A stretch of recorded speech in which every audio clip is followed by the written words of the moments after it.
All right. Okay. So in this workshop, we're going to talk about text data. Text data, if you recall from the chapter What is R, it's this thing. Character or string. That's what we're talking about. I think more generally, they're called strings. In R, is referred to as characters. In colloquial terms by normal people, it's called text. All right. And text data, specifically in social science and most of the applied data science stuff, it becomes very useful because you have to kind of clean up stuff, right? I know in like sociology, sometimes psychology, where you have to code like a specific value for different words, or even in digital history where you have to search for like a specific pattern, is really useful if you can do it systematically instead of doing it on a case-by-case basis, right? You can actually automate this thing to make it so much better and so much faster. Yeah, and this can be used even in like, do you guys know what OCR is? It's called optical something. Nope. OCR. Optical character recognition. Yes, optical character recognition. So what that is you know how like sometimes people scan books? Okay, so when you have the scans, you can read it, but the computer can't, right? So you can't make computer speak it. So personally, I have a lot of really like messed up eye problems. It's hilarious. And I never knew I had a problem until last year. And my doctor is like, how the hell have you been seeing for the past 22 years? Ridiculous. Anyways, so my eyes are just really messed up. So most of the time, I've always thought I was just lazy at reading and I hated reading. Turns out I have eye problems. So it actually makes me really difficult. So to give you a snippet of it, when I see things, I see three things parallel together instead of one thing like apparently normal people do. Which means when I'm reading horizontal things, like words get kind of layered on, so I won't be able to, sometimes I won't be able to tell. So if you ask me to count like a number, it's really hard for me to count how many digits or like how many things they are. So it's just really hard for me to count things. It's really funny. But because of that, I'm really bad at reading books and I have to read like a paragraph over and over again to understand it. So instead of doing that during grad school, what I would do is to have my computer read papers to me, and I'll just listen to it, and I can like obtain it better or retain it better. But sometimes books are scanned and you can't figure it out, or like the computer can't figure it out how to read it. So there's actually a package in R that does OCR. So I wrote an R markdown that does that OCR automatically for me. I just need to specify the PDF name, and then it outputs a file that a computer can read to me. It's like really cool, and I'll show you that as an example next week. But this is kind of giving you a preview of why dealing with text data is really versatile and important in like all stuff. Anyways, so talk about text data. Click on the wrong thing. Slides, there we go. All right. So in data science, for social sciences or any data science, like I've said, text data is really important to be dealt with care. It's very delicate and you can mess up things very easily. And then you wouldn't even know. Then are there many things that you can use to deal with text? Specifically under the Tidy First framework, there's a package called stringr, which is what we're going to talk about today. And there's also a package called string I, or they call it string I. Now, the author of the package and co-author of the package, Charlotte Wickham, and the author of the package, Hallie Wickham, which is like this like super awesome guy in Tidyverse. I'm pretty sure he wrote Tidyverse. I'm not that sure, but I'm pretty sure he did. Really cool guy. He has all these like free books online that you can read about art. Anyway, so they had string E and then they wrote string R because string E was not as efficient as string R. So basically they like made it better. So personally, I usually use string R in my operations. I think it's easier to do. That's what I know. So that's what I'll tell you guys. What we'll do, this workshop will be in two parts. First, we'll talk about string R, how to use those basic functions. And then we'll talk about regular expressions, or sometimes we call it regex, regex. Depends on who you learned it from. Regex is like, or regular expression is the most common way for computers to talk about strings, right? So once you learn regex, you can use it in about any language. right? You can use regex in Stata. You can use regex on LaTeX or like on Overleaf. You can search things with regex. I know for sure you can use it in Python, in like some other basic languages that allows you to search for things. Regular expression is very, very powerful. It gets complicated sometimes, but I'll teach you the basic stuff that you need to know that I commonly use. All right, any questions before we begin talking about stringr? All right, so let's go. So stringr is a package that includes a lot of different R stuff. So to give you an idea, and I should have done this when we were doing tidyverse, and I just didn't for some reason. When you load tidyverse, you'll see it says loading required packages, and it attaches these 8 packages, which includes ggplot2, tibble, tidr, readr, per, dplyr, stringr, and forcats. So earlier we talked about tidr and dplyr, and now we're going to talk about stringr to deal with text data. And again, like most of the things I teach in this workshop series, most of the stuff you want to do is going to be doable with all these things that you've learned. So stringr is this package where the functions inside stringr all start with str underscore. Now remember, there is also a base function called str that gives you the structure of your data. It's like plimps. So if I run str, that is not in stringr. That is not a stringr package function. That's a base function. So it's separated by an underscore. So it's always string something. And the arguments, the pattern of the arguments is always string something, the string you want to deal with, the pattern you want to deal with, and sometimes a separator, depends. You can obviously find more things related to stringr, or you can find more things on stringr using either a cheat sheet, or you can just Google like certain functions if you couldn't figure out what to use. I included a cheat sheet at the end of the workshop notes, or you can see it in the menu part of my website. All right, so for this workshop again, we'll continue to use the data that we used last time, which is this data called workshop data 3. Okay. To kind of review what this is, this data has 6 variables: workshop, age, county, social, cohort, and GPA, where the GPA is simulated. Right? So you can see there's a lot of things we can work with respect to strings, right? So hopefully you're excited. All right, let's talk about the first string function. The first string function we will use, so string detect, what it tells you is within a string, whether a specific pattern that you were looking for is present. Okay?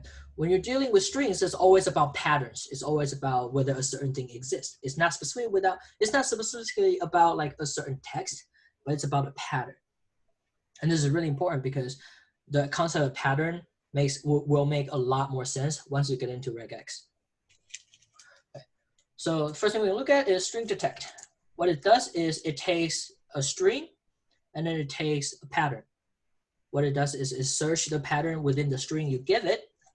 So for example, this is my data set data. And I use the column selection operator to select the column cohort. Then I pipe it into the function string detect. So what this looks like now is I have a vector inside the function string detect. So I have a vector of strings. Then I say, I want you to search for the pattern ology.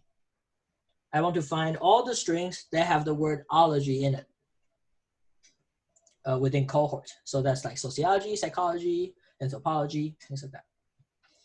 And I just want to, this is just an example, so I just showed like the first 6 values. So you can see some have ology and some don't. Pretty straightforward so far, right? All right. What this also means is instead of just looking at it, right? Because you can see it outputs a vector for you. It outputs a vector. When you're doing other functions, actually we'll talk about how list works later, kind of in this framework. Okay, so it gives you a vector, which means I can store I can store this vector in my new data frame using mutate. Right? So here I have data, I pipe it into mutate, I create a new variable called ology. What ology will include is string detect in the variable cohort whether the pattern ology exists. And if it exists, it gives a true value. If it doesn't exist, it gives a false value. For me to better utilize this, I want to make it into a numeric. I want to make it into a numeric value instead of a logical value, so I can use it in modeling. So I also put as.numeric. I wrap it with as.numeric, which means now I should get, theoretically, I should get a new variable called ology, where if the cohort ends, or if the cohort has a pattern ology in it, the value is 1. If it doesn't have ology in it, then the value of ology is 0. So you can see it from this table. Anthropology has ology, so it's 1. Economics does not have ology, so it's 0. Sociology has ology, so it's 1. Political science doesn't, so it's 0. Psychology, it has ology, so it's 1. Right, so it's very versatile. It's not just like a true false that easy. You can use it to create new things. I thought it's pretty cool. Now, obviously, this is not the only way you can do it. You can also create a new one and make like an if-else condition, search for a pattern, and then just say if true 1, if false 0. You know, there's many ways to do this. There's many ways to go to Rome. All right, the next function I want to talk about is string extract and string extract all. So string extract extracts the first pattern existent or present in the string that you put in. String extract all extracts all the instances where the pattern is present in that string, right? So say instead of anthropology, I have anthropologyology. Then string extract will only give me the first ology. But string extract all will give me ologyology. It'll be in a list. Now, in this workshop, I never talked about list because it's like a very subtle thing, it's hard to deal with, so I never really like wanted to bother you guys with it. But just kind of know that it's a thing. But if you want, the distinction here you want to make is if you just want the first instance where something happened in a string, use string extract. If you want multiple instances, then do string extract all. It's that simple. So now continue our last example using ology. Oh, wait. So this is the part where I ask myself a question and then say I'm going to answer it later, which is kind of, I don't know, humorous. So you might be thinking that if all you want is a pattern, why won't you just like mutate a new thing, right? If all I want to do is to extract the word ology, instead of extracting it, I can just write a new vector and just make it a text string and saying ology, right? Yeah. Right, that makes sense. Yeah. Why wouldn't I do that? Why would I need this function at all? This is going into what I would say pattern is important. It's not about a text, it's about a pattern. And we'll talk about pattern more when we get to regex. But basically, instead of extracting a specific text, what you can do is to tell string extract to extract a pattern of text. Instead of block of text, it's a pattern of text. So say all I want is a text that starts with, you know, I want it to be like A something something C, right? Then in that sense, I'll just put in the pattern and I can get out A, B, B, C, A, D, B, C, A, C, C, C, whatever, right? Whatever fits the pattern I specified using regular expression will be extracted. That's kind of where this comes in. If you're confused so far, it's okay. Like we'll talk about that when we actually get to it. But for now, let's look at string extract, an example. So like I said, you put in a string, you put in a pattern you wanted to extract, you can save it as a new variable, and you can see here at ology, it's just ology, ology, ology. If it doesn't have ology, it's just NA. Pretty straightforward. String replace. String replace does like the same thing, I guess. Well, not like the same thing, but pretty much the same thing. You find a pattern within a text, and then you replace it with the replacement text you want to put in. So the call is string replace string pattern and replacement to replace it with, right? So for example, if I want to replace ology by ologist, so now they're people instead of the field, we can use string replace here. Say pattern is ology, replace it with ologist. So I'll end up with in cohort, it'll say anthropologist, sociologist, psychologist. Okay, so that's kind of what's going on here with string replace. Now, just like string extract, if a certain pattern happens multiple times and you want them to all be replaced, then you will use string replace all instead of string replace. But if you just want to replace the first instance or the first time it's present, then you just use string replace. Right? So this one only replaces like the end. But if I want to change all the O's into E's, string replace would be insufficient, because if I do that, it gives me anthropology. Right? It doesn't change all the O's, it only changes the first O. Sexology, right? So what I would do is string replace all. And now it replaces all the O's into E's, as you can see.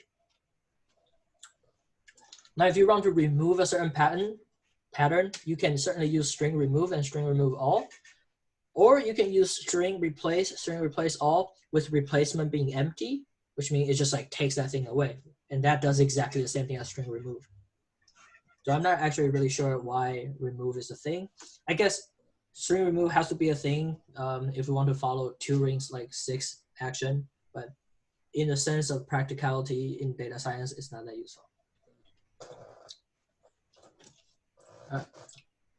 The next string function I'll talk about is string2. So there are 4 things you can make your strings to. You can make it all uppercase, all lowercase. You can make it title case, or you can make it sentence case. So upper and lowercase is fairly self-explanatory, right? Sentence just means, sentence case means, oh wait, no, I was on a title case. Title case means the start of every word will be capitalized, right? So it looks like a title where the start of every word is capitalized. And sentence just means only the first words, the first character of the first word is capitalized and the other are lowercase. It forces it into a specific way, so it's better for you to deal with, right? Because if I'm trying to search, say I'm trying to search for the letter O, but like some of the O's are capitalized, but when I put in the pattern, I only did the little O, then it wouldn't really come out right.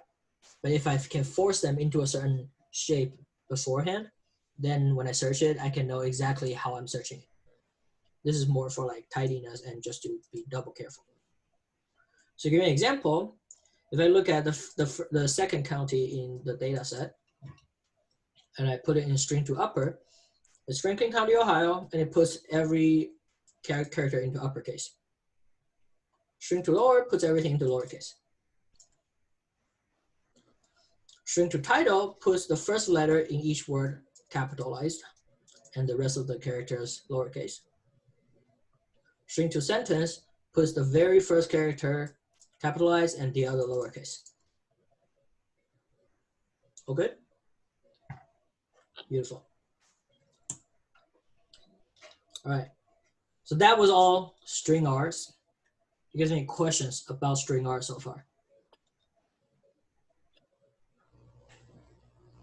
Is there any function like substring or like help us to combine 2 strings, something like that? Yes, but you can, so what you can do is called, so if you're doing a data frame, what I would suggest you to do is to use unite. Oh, right? I see. That we just talked about, to use unite and separate to do that separation. If you really want to use a string R function, you can. It's called string C. It means concatenate. So it's the call is string C. I debated in my head last night whether I should include string C in this workshop. I decided against it because I'm trying to make this as simple as possible. So I would just suggest you to use unite, right? A lot of these functions, if you just kind of tweak them, combine them, you can do most of the things you want. And I want you to think about that instead of having a specific function. But for string C, just as an example, we can say ABC as a string, or I guess that's A and C, and U, right? And that combines the string. Good question. Anything else?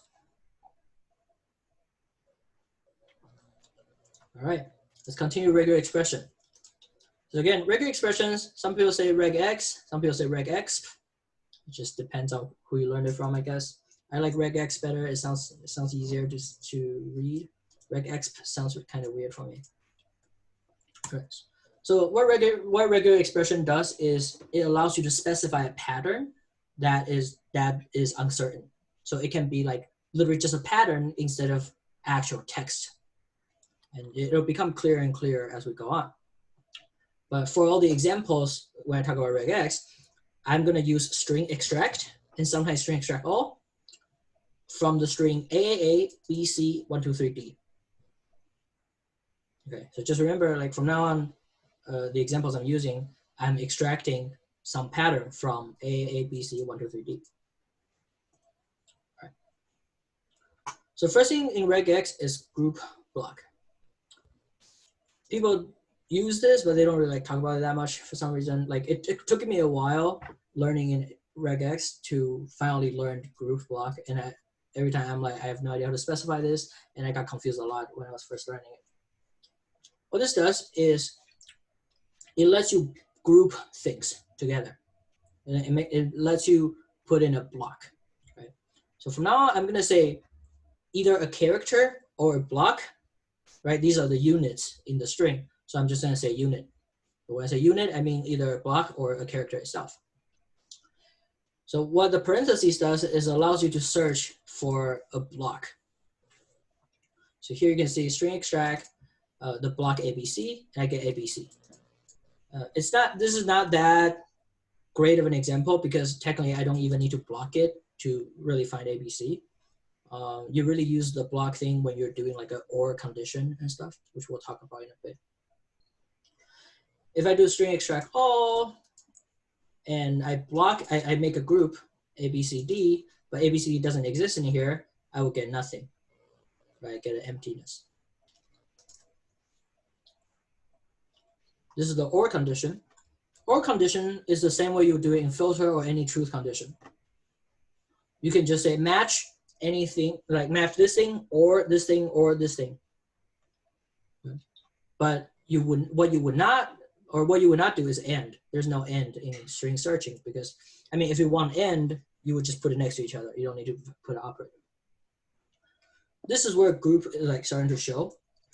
What I'm telling R right now is I want you to search for the block ABC or search for the block AB or search for the character D. Right, so I have 3 units here and I put OR in between them. So it search for one of these. Now the first thing it finds is ABC. So you'll see ABC. Now if I do string extract all, and I give it these patterns to search, then instead of giving me the first thing, it will give me all the things that matches this, which is ABC and just D itself. The interesting thing, and I literally discovered this yesterday as I was writing the notes, if it already found a pattern, that pattern is already taken up. So it won't search into that again, right? So originally I thought, oh, if I put ABC and AB, I would get ABC and then I'll get AB and then I'll get D. But that's not the case because it already found ABC. So this part is not valid anymore. It searches within these. It does not find AB, but it does find D and then it takes D. That's why the output is ABC and D. Cool? All right. Next we have is any in. Any in means if you put a bracket around some stuff, it's like a multiple OR condition.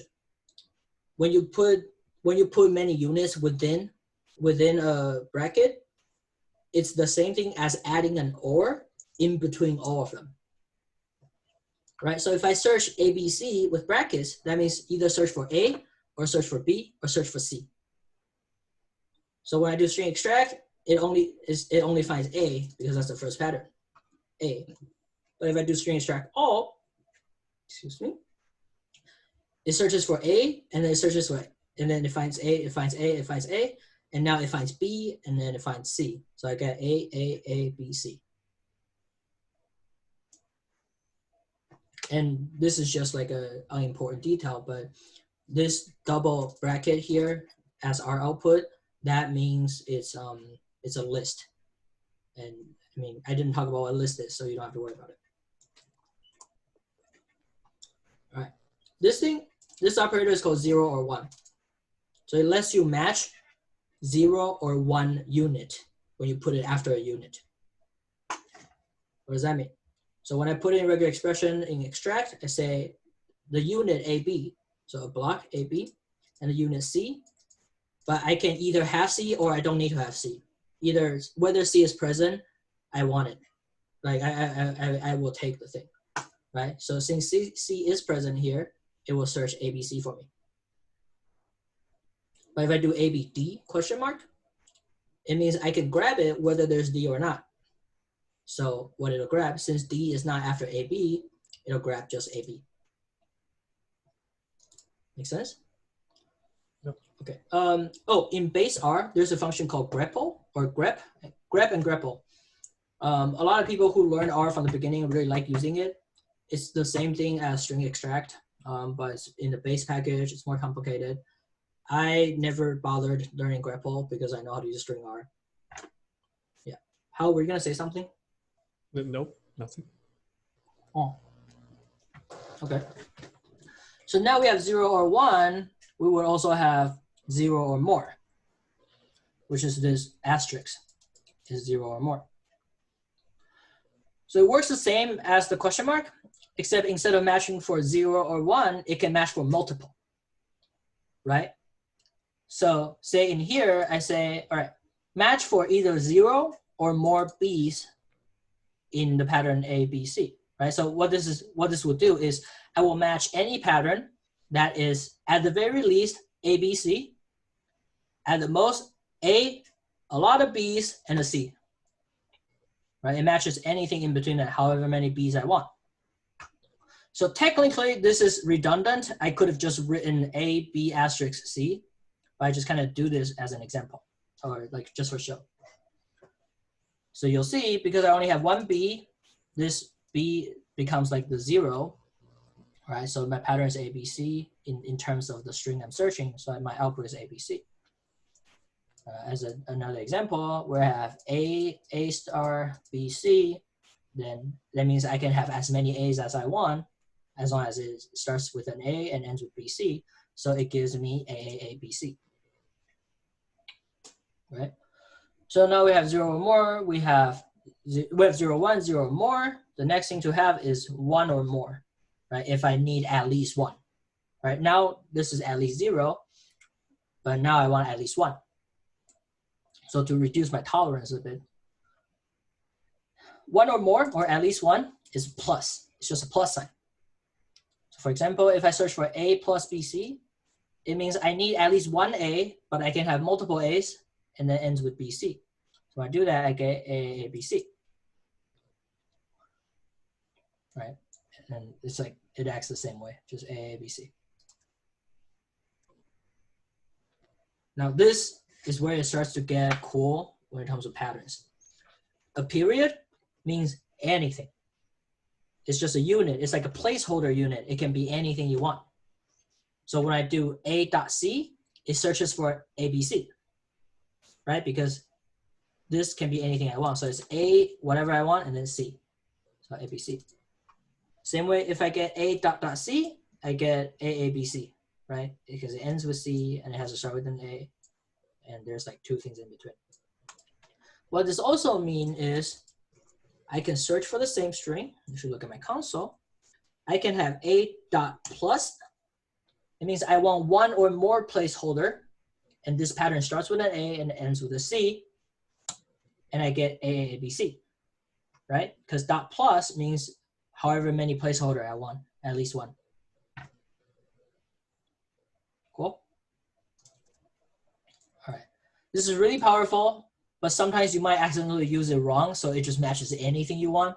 I've done that before, and usually if you're searching for a string and your output is just not you imagined it to be, you probably did something wrong with the period, and I suggest starting looking there when that comes up. All right, the next thing is any number is \D. D stands for digits. Now realize that in regex, even though it is /d, in R, because slash has a meaning, so you want to escape the slash with another slash. So instead of /d, you need to do /d when you need a digit. Okay, so I have this pattern dot /d plus. What that means is a placeholder followed by however many numbers I want. So when it's searching here, it finds a placeholder between a series of numbers.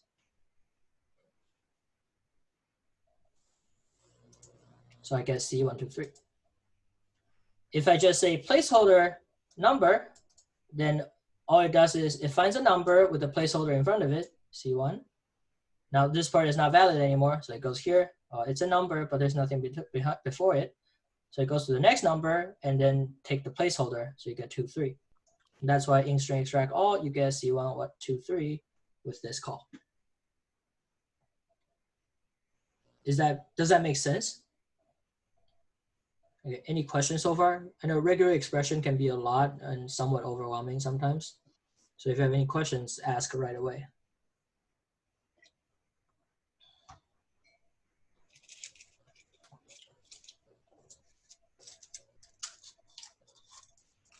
All right, let's continue. There we go. This anchor, it has a word. I can't remember what this word is.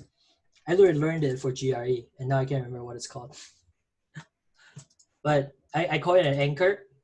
It tells regex this is the start of your string. You want it to start with this and then your pattern. What does that mean?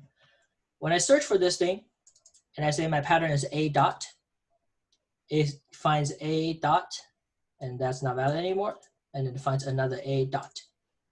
So when I do string extract all, it gives me AA and AB.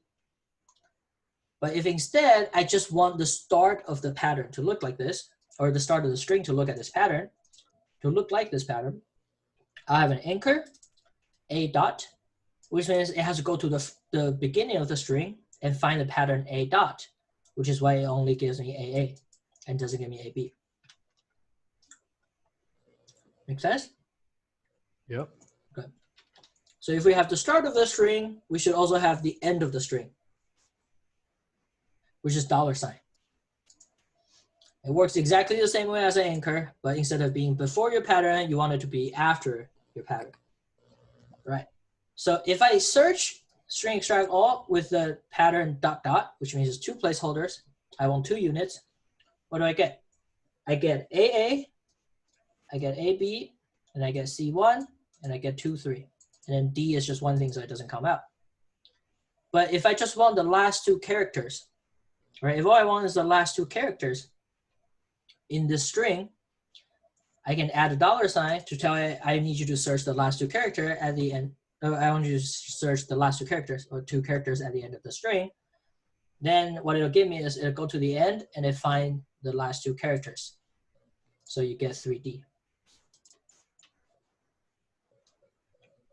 Cool? All right. This is the last thing I want to talk about. It's this kind of continuum, or whatever you want to call it. It has a name, I just can't remember what it's called. It's in the cheat sheet. So remember, this bracket means or, right? Or like anything in. When you specify this hyphen is through. It's very interesting that a computer can read it that way. I personally find it fascinating.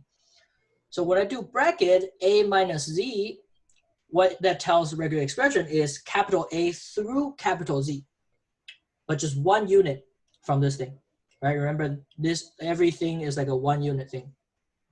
So it's just 1 unit. So basically what this A through Z is saying is any 1 capital letter from A through Z. And of course you'll have the lowercase. And if you just want any letter, whether it's capital or lowercase, you'll do bracket A through Z, A through Z. And that will search for any character.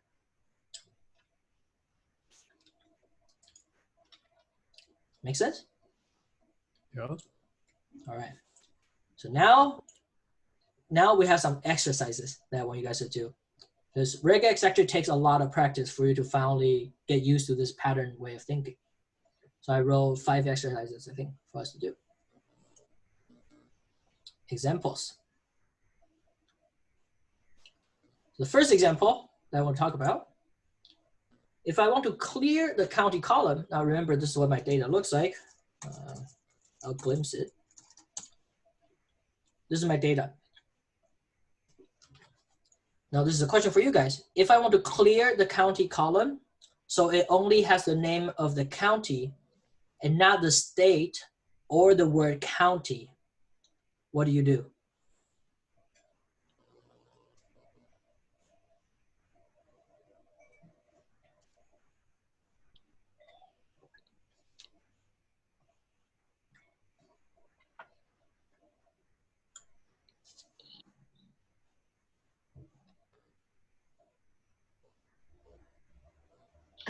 Would you use the, can you hear me? Yeah, I can hear you. Yep. Would you use the dot dot and then the dollar sign thing? I forgot what that's called. So you're saying dot dot dollar sign? Yeah, but I'm not sure how to. But this matches the end of the string, right? So if I extract that from county, from this pattern, what I would get is Yeah. CA.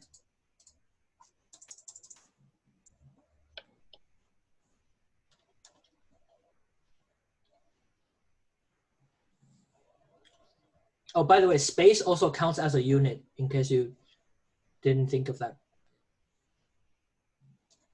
It's like we need everything before the space, something like that. Right? So this is when data science gets creative and interesting. Right now I can think about 5 ways to do this. But the easiest way that I think is the most intuitive is, okay, I have all these county names with the state, right? But I don't want the county, the word county, and I don't want the state, which means I don't want anything in the string starting by the pattern county. So the pattern in my head right now is county. But I also don't want anything after it, which means I need to put in what?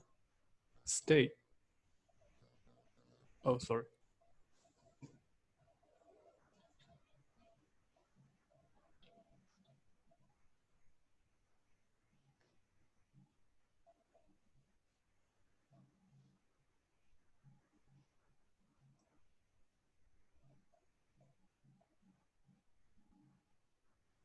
What should I put after county so it matches anything that's after county? Like county dot dot. Well, dot dot will only give me 2 spaces, right? It We only need matches 3, 2 right? units. Because we have a common there. I don't know. I don't know what's after county.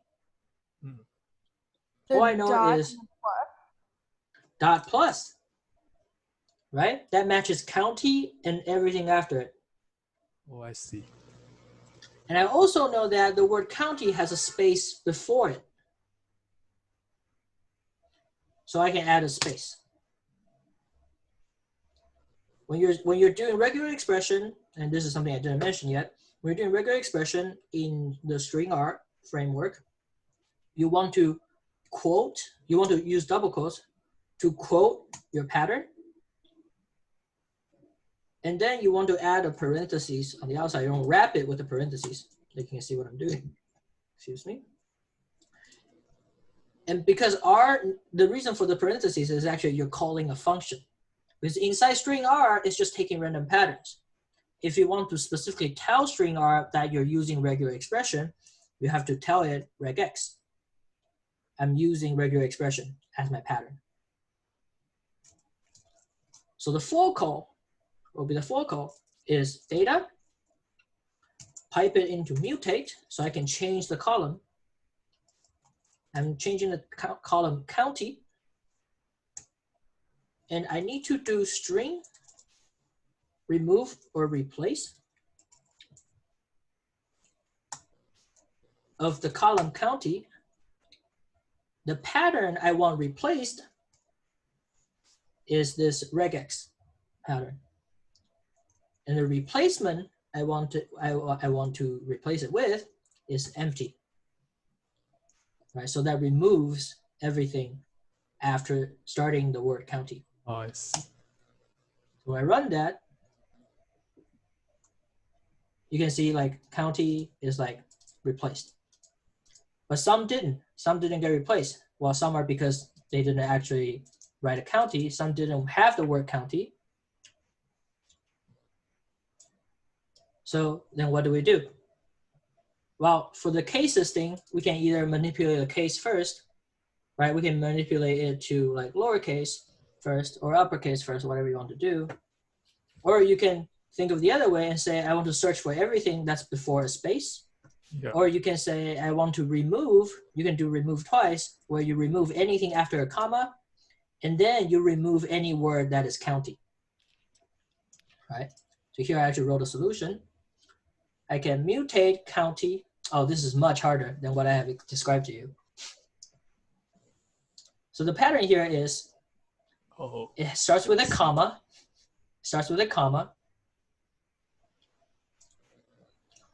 but the comma doesn't have to be there. And then there is a space, and then anything after the space. So basically what I'm saying is, if there is a space, I want anything after the space to be replaced with empty. If there is a comma, then I want the comma and the space and everything after it to be replaced by empty. So I get this thing, right? Because in the sense of Orange County, I have a space and everything after space is replaced. In the sense of, you know, these like DeKalb County, I have a comma and then the space and everything after the space, right? Writing regular expression is all about creative solution. It's really cool. There's so many ways you can deal with this. And that's why thinking in patterns is actually really hard. You have to think specifically about what kind of pattern is going to match, what are the possibilities that's going to be existent in your string, right? When I wrote this, I didn't think about county being capital C. I didn't think about not having the word county in it. But when I wrote the solution here, I thought about all that stuff, and that gives me a really clean name. Make sense? Yep. All right, let's move on to the next example. If I only want the states and not the counties, what do I do?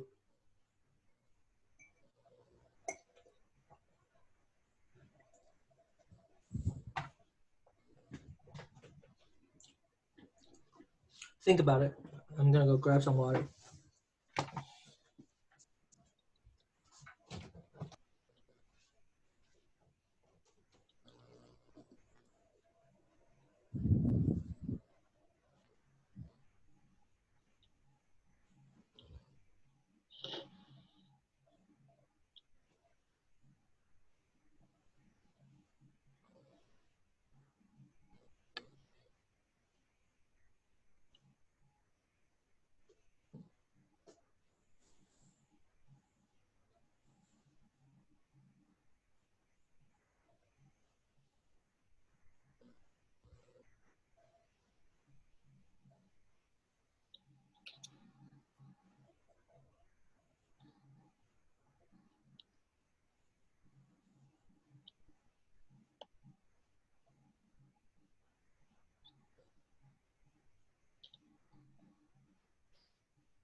I'm back.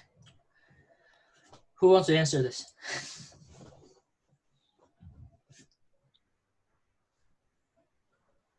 Would this be the dot dot dollar sign?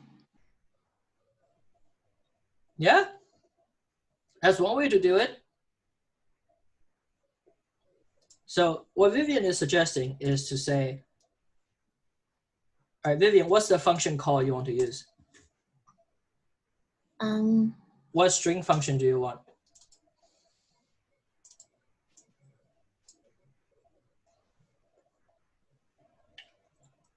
Okay, I'm just gonna make a general interpretation. If you want dot dot dollar sign, what you're saying is you want to extract, and I want to create a new variable called state. And I want string to extract the pattern dot dot end. Right? Is that a correct interpretation of what you want to do? I think so. Okay, so we can try it.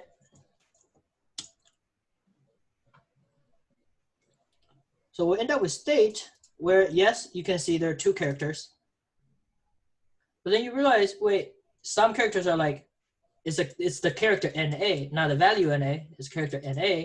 And this one is character SE, which means, oh, some of the states aren't abbreviated, right? Tennessee is not abbreviated as TN.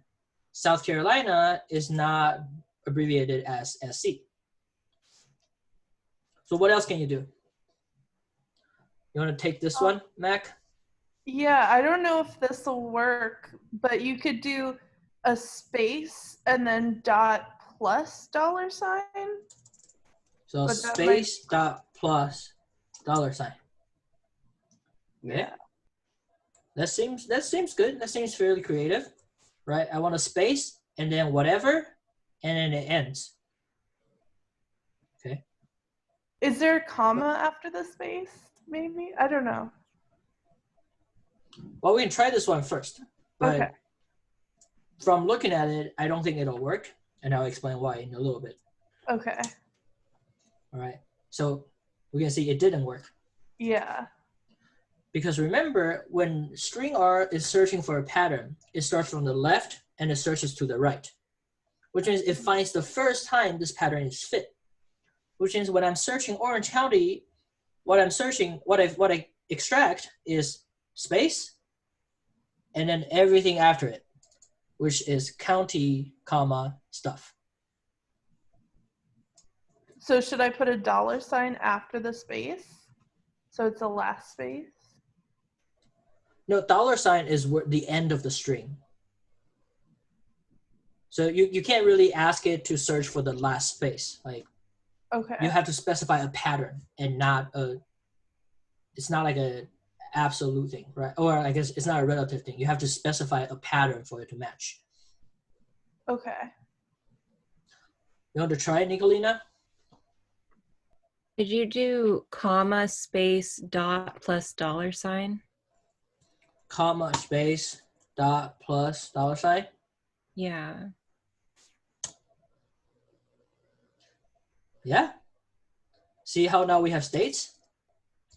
But then the problem is when I extracted it, I also extracted comma and space, Oh, gotcha. right? So in a sense, yes, we can do this, and then we can do, string replace with comma space. So that's doable. But we can also think of it the other way, where how do we remove what was there before the states, right? We can think of those things. Yeah, And- I think. Yeah, Yes, how? I think we can just replace all the county names by like empty, including comma and space. So it Yeah. will be like So you're saying string replace, yeah, string replace okay? And dot what plus dot plus comma space, comma space. and with Oh, sorry, with replace that replacement. with empty. And now we get all the state names. Great job, Hal. I Thanks. think that's also the solution I wrote. Let's see. Ah, no, this is something different I did. Yeah, that will. What I did Oh. is what I did is I say I want the last word. Whether it's abbreviated or not, I want the last word. So this is actually not a correct solution. I think house solution is better. Let me actually put this down so I remember what it is. House solution is better. 1, 2, okay. So what I was doing here is I say I want any character, capital or lowercase, and multiple of them at the end. What I didn't realize is what this would do is in South Carolina, it will only give you Carolina. You can see it here. It only gives me Carolina instead of South Carolina. So good job, Hal. Your solution is better. Thanks. Great. But yeah, this is good thinking, right? So you kind of see what I'm getting at. Like you have to really get some creative thinking into how to match a pattern. And sometimes it might not be correct and you have to kind of fix it on the go. All right. Example 3.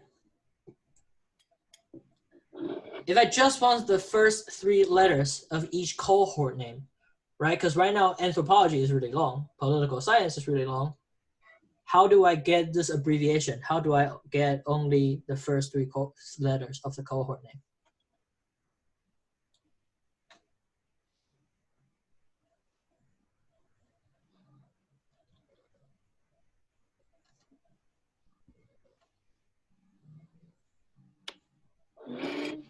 Would you use that sign that you call the anchor sign and then 3 dots?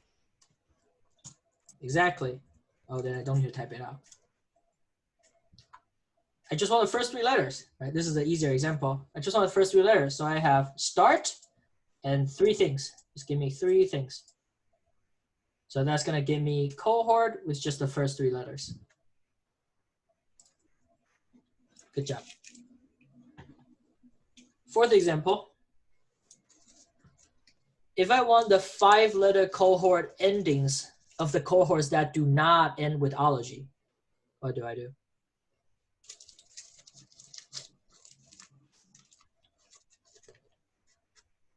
Right. This is specifically useful if you're dealing with data entry error, where you know your data is supposed to end with something, but you can't figure out what the ones that didn't end with that was.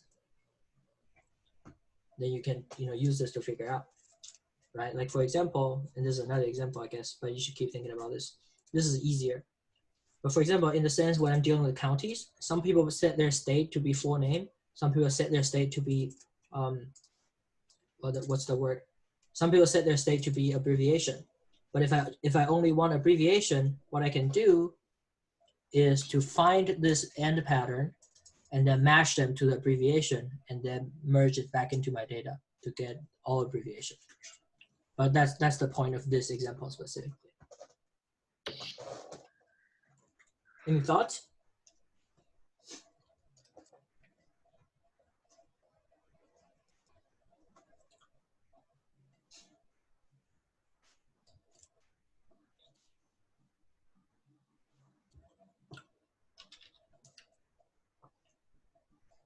I'll give you a hint. You should be able to, you should need more than just the string functions. You would also need a function from tidyverse, and you would need a base function called if else.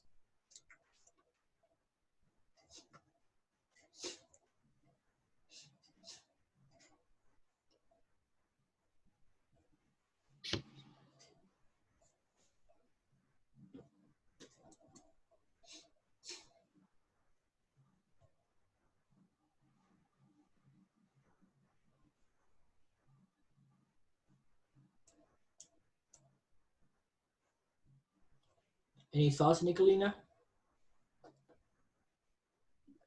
The only thing I'm thinking of is to do the I don't know if it's string extract all or just extract with the 5 dots and then a $sign to get the 5-letter endings, but then that doesn't fix that take away everything that's ology, Mm-hmm.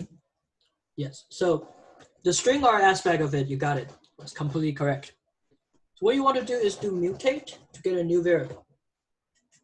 and then you have to write an if-else condition so that if ology exists, give it NA.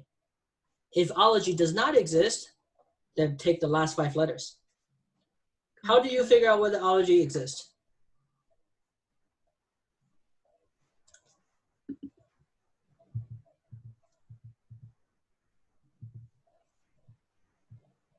You can do string detect cohort and then in quotes ology $. And then Yes. for the, I'm still trying to think about the if else because I don't know. So if else looks like this. If else goes if else condition do if true, and then do if false. This is what if else looks like. The do if false, I think you would do the string extract with cohort, comma, regex, and then in quotes 5 dots and then a $. Yes. I don't know what you would do in the if true delete. I don't know. Yeah. So remember, there is value and there is non-value. There's the emptiness of value, right? And which is NA. So you can just simply put in NA. So this is the code I wrote. So my bad here. Here I just searched for the patternology. I didn't do the regex $ thing, but you kind of get the point. I pipe data into mutate to change the variable cohort. I need my cohort to be, if ology exists in cohort, then the value should be NA. If ology does not exist in the cohort value, then it should take the last 5 letters. So I get this, where I get omics for economics, ions for political science, NA for everything that starts with that ends with the ology. Cool. All right, give me a second. Fix that example up real quick with what Max said. It's a good catch. Regex.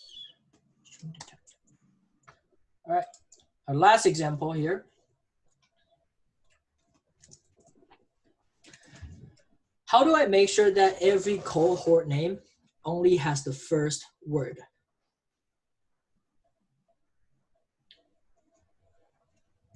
So you can see that there's like anthropology, psychology, sociology, but with political science, it has 2 words. And some people, if they are like interdisciplinary, they can have multiple patterns. But if I just want the first word in this string, what do I do?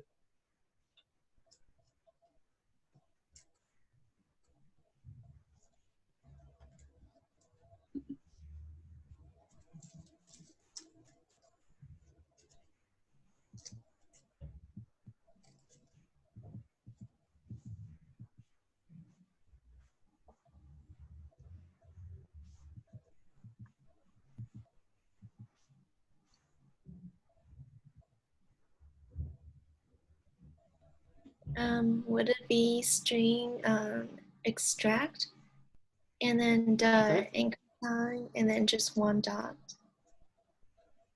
No, I want the first word, not the first letter. Oh. So 1 dot is 1 letter, not 1 word? Yeah, 1 dot is 1 unit, right? A unit is either a character or a block.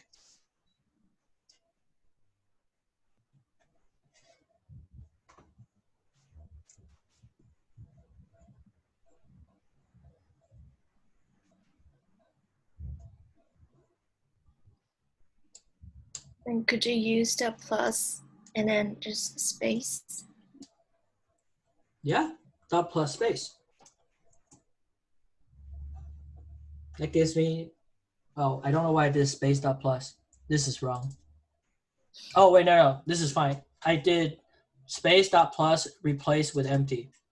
So it's the same thing as dot plus space. Because of the way it's searching from left to right, it's actually the same thing. So I only get the first word. Now, I guess, I don't know why I didn't think of this example, but I should have. What if I want the first word for everyone's cohorts, and if they're interdisciplinary, I need the first word from both of the disciplines they were in. That's a way better example.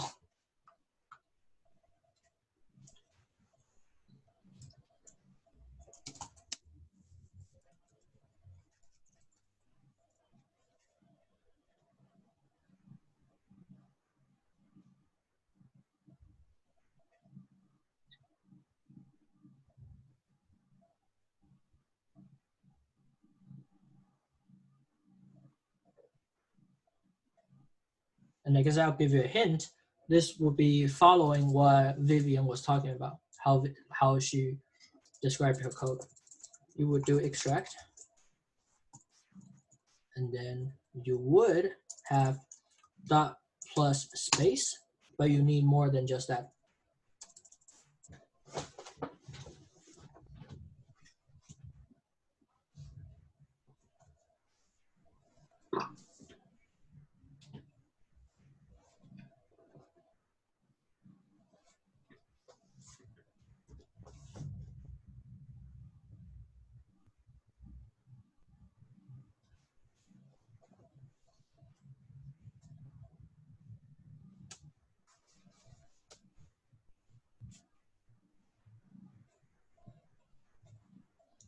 Any thoughts?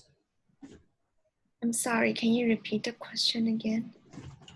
Yeah, so say someone has two disciplines, say they roll poli, sci, and psychology.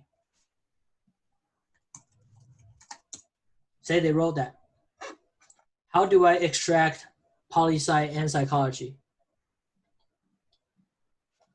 Right, because my goal is to find out if someone is interdisciplinary. I want to find out all of the disciplines they're in.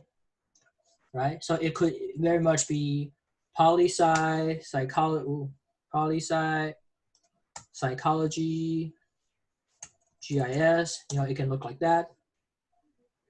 What do you do?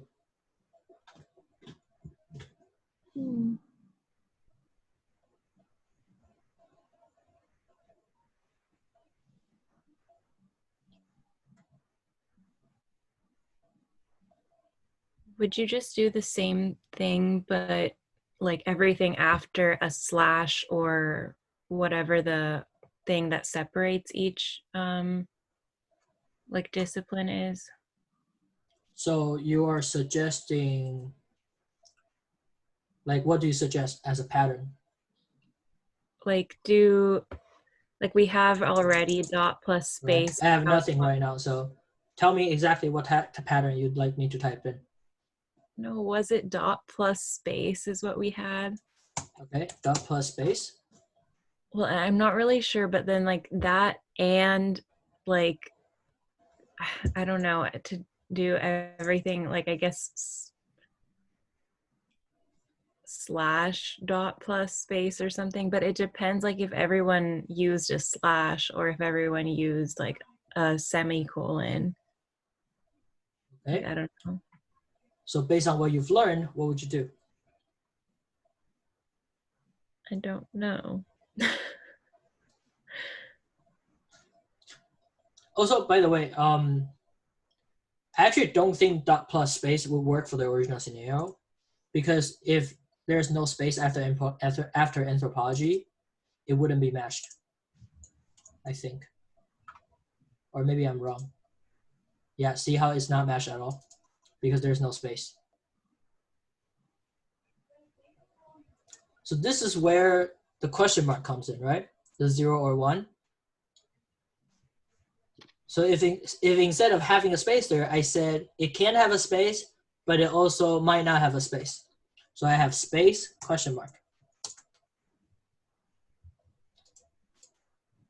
Then it does the correct matching for me.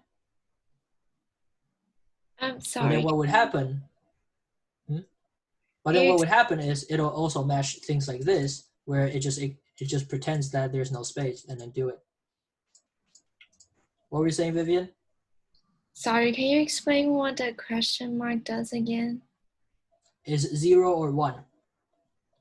So when you put it after a unit, it's saying whether that unit is there or not. Both works. So in this case, the unit is space. Yes. Okay. Okay. So personally, this is how I would approach this problem. Instead of using dot plus, I'm going to be more specific. What I'm going to tell R is I'm going to find a word. How do I find a word? A word is a congregation of letters, right? Of any letter. So I know I need to start with A through Z, A through Z. Now, but that's just one letter. But I need it to be a word, which is multiple letters, so I need to do plus, right? This pattern right now represents a word. Now, after this word, I know that I might have something between that word and the next punctuation if it were to happen, right? So what I can do is I will put a group. I'll put down a group where this group is a word. Remember, when you make a group, that group becomes a unit, which means I can put a question mark, so whether that group exists or not, I can match them.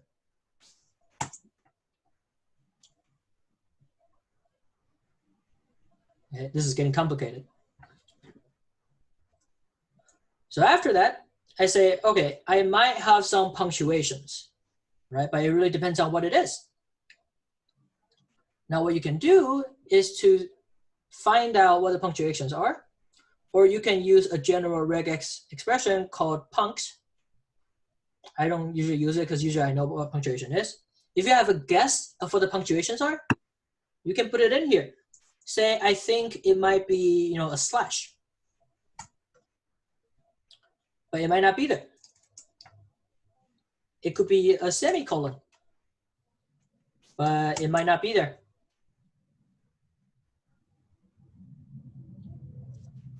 So after all these punctuation marks, I know I'm gonna be left with words.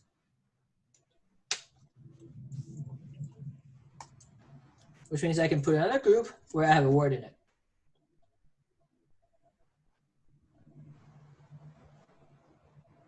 Okay?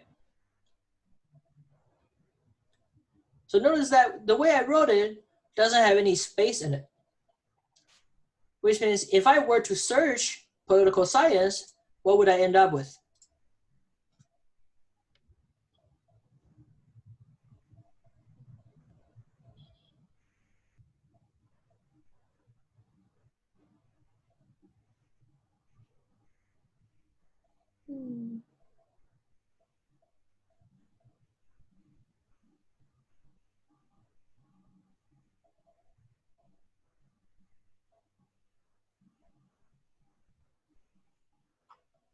What would I end up with?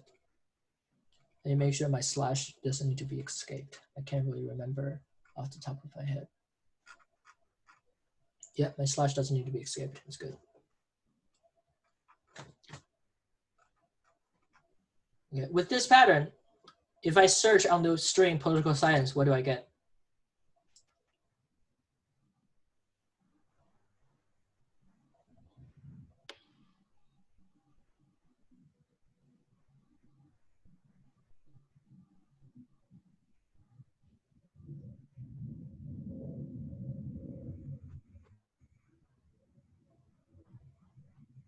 Oh, I forgot to add a $sign, question mark here.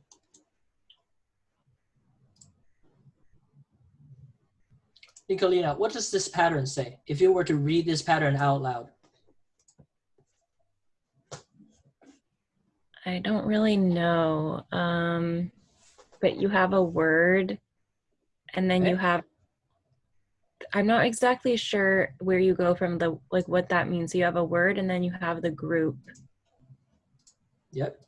And then So this group is just for me to treat it as a unit, so I can put more quantifiers or qualifiers on it. Right. Okay. So you're right. We have a word, and then we have another word that may not be there. Yeah. Right? That's what question mark is. Oh, okay, got it. Okay, so you then a word that might not be there, or a slash that might not be there, or a colon, semicolon that might not be there. But I feel like since you didn't include a space, then you'd still get political science because like you didn't account for a space being there or not. Well, but I'm extracting, right? So if I didn't account for a space, what does that mean? You're gonna get the space. No, that means I'm not gonna get the space. Okay, because you're only gonna get the words. Exactly. So if I run this, I only get the word political, right? Because I didn't add a space in here. But if I were to say, oh, if there is a word, and then if there is a second word, that means there's a space between them. So I'll add a space in this group that may or may not be there. So I've effectively changed my pattern to word, maybe a space and a second word, and then all the other stuff. So now I have political science. And then if there were to be any like slashes and stuff, I don't see any right now. There we go. Oh, found it. Like this, it also gets searched. Right? But what I originally wrote is I just want to include the first word. So I only have political. But if I were to go to this, it'll give me the word and the word with a slash. So it'll carry whatever punctuation was used then, right? Like if that person had used a semicolon. Yes, so that's only because I said the slash may or may not be there. The semicolon may or may not be there. Yeah. Gotcha. Now, if I want to do even more and I want to split them up into two columns of cohorts, I can either do separate, which is from tidyverse, or I can do the same thing, but I can have cohort 1 and cohort 2, where the first cohort is going to be before the slash, correct? So the first cohort is going to be before the slash. And I'm afraid in this case, you have to keep the slash. And then you can just do string replace afterwards. And then cohort 2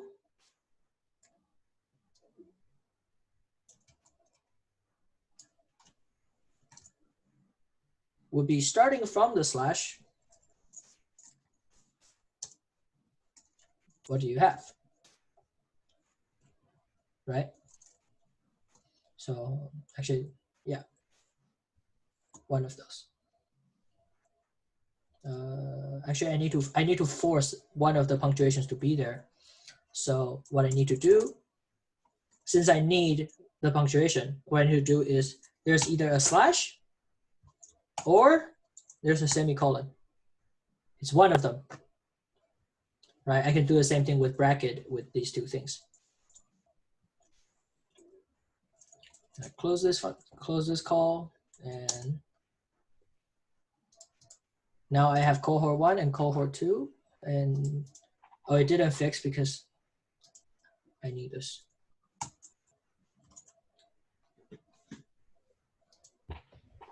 So I have my cohort 1. Notice that I only got the first word because I didn't specify the second word to be there with a space. Right? If I want a second word to be there with a space, I need to add that.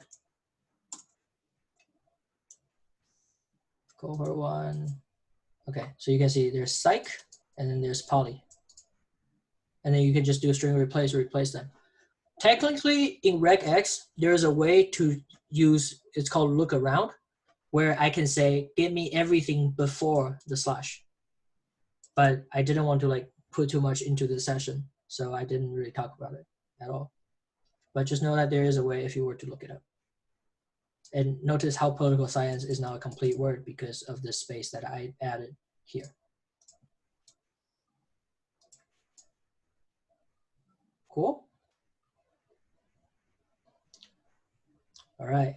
So that was fairly difficult of an exercise. Hopefully that gets you thinking about how to deal with patterns and stuff. Yeah. And that will be the end of this session. I didn't set up any homework. I'm gonna stop recording now.